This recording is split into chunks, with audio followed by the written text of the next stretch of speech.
I just want to note that Noah wipes the microphone from front to back like it's a vagina. So he does it very well. It's excellent. Am I the only one, or is anyone else really sick of working at home? I think I am so ready to go back to the office.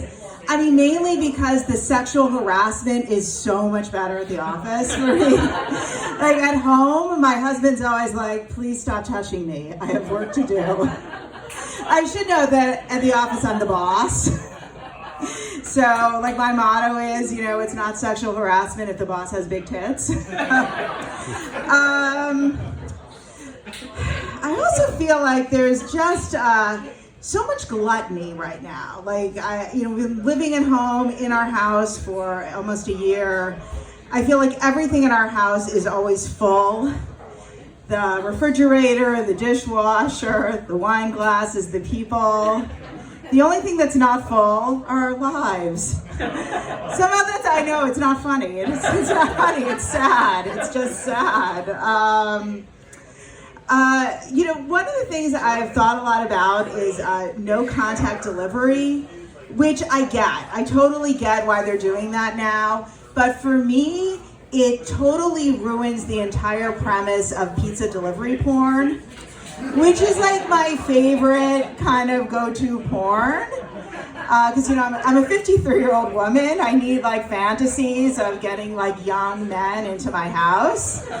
Because like the Office thing, I was really kidding. Like all the cute guys at the Office are gay, so it doesn't really work.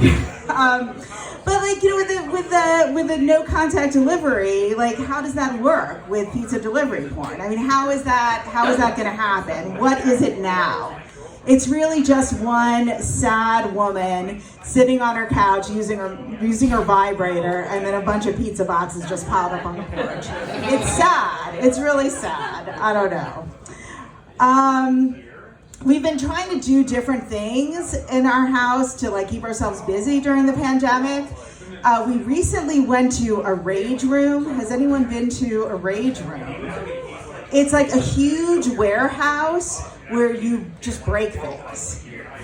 Like you've got baseball bats and golf clubs, and you can break like computer equipment and like glass bottles, your marriage, just break stuff. And the great thing is they just come and clean everything up after you. Well, except your marriage. Which I kind of have a problem with that. I don't get it. I mean, they'll clean up broken glass. Why not, smashed hopes and shattered self-esteem, right? Another thing we recently did is 23andMe, just for kind of fun. I don't know, has anyone done 23andMe? For me, it was like a huge bummer. I paid $130 to find out that I was 99.9% Ashkenazi Jew. Which, for those of you who don't know about Jews, is like the most boring of Jews. It's like the white bread Jew. So just not that exciting. It means like no one in my family ever boned a black man. Nobody. It's so sad. But it was kind of interesting because they have this whole part of the 23andMe that's about traits, various traits. So they told me that I'm more likely than not to be able to taste asparagus, which is true. It also said that I'm more likely to like chocolate ice cream than vanilla ice cream. It's kind of a weird thing on 23andMe, but that's true. Chocolate ice cream, very delicious. It also said I'm more likely than not to lick jelly off a man's balls, which I thought was very strange because I'm a jam girl all the way, like a totally different mouthfeel. I don't know. I love how like celebrities are getting into the whole mask business. It's become kind of like a fashion thing. Gwyneth Paltrow now, she has like a whole line of masks. They're really amazing. They each cost $75 and they smell like her vagina. I have one. It's not a bad smell. It kind of smells like white privilege. It's nice. My husband and I, we recently celebrated our 20-year anniversary, which is kind of crazy. Oh, thank you.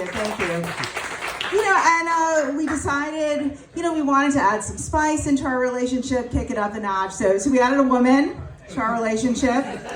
She's a marriage counselor. It's good. It's really good. It's hard with the pandemic. But no, it's been good seeing a marriage counselor. You know, she's given us some great tips. Like for my husband, she suggested that he engage in active listening and, you know, he try to state his needs more clearly. For me, she suggested I try being less of a fucking cunt. So it's been really helpful. It's been good. Yeah. I also recently turned 53, which is, it's kind of weird. Yeah, so I'm part of the age diversity part of this show. You know, I'm trying to come to terms with it. I sort of feel like, you know, with the pandemic, if like I'm aging in secret, nobody's really, it doesn't really count, right? But, you know, I've been trying to stay out of light that's less flattering for me. You know, like halogen light, fluorescent light, daylight.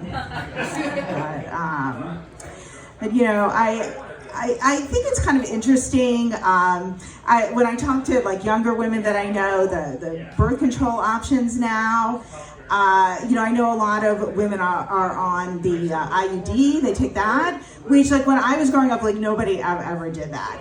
And to be honest, it like kind of freaks me out because it looks like a tiny coat hanger, to be honest. Like, I think it's kind of weird. I thought that's more for like after you get pregnant.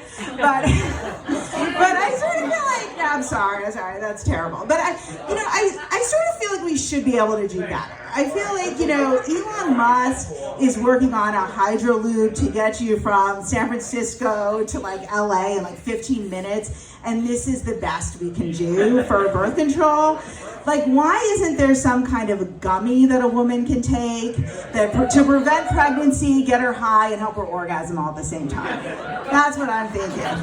Anyway, thank you guys. I'm Pam Marla. Yay!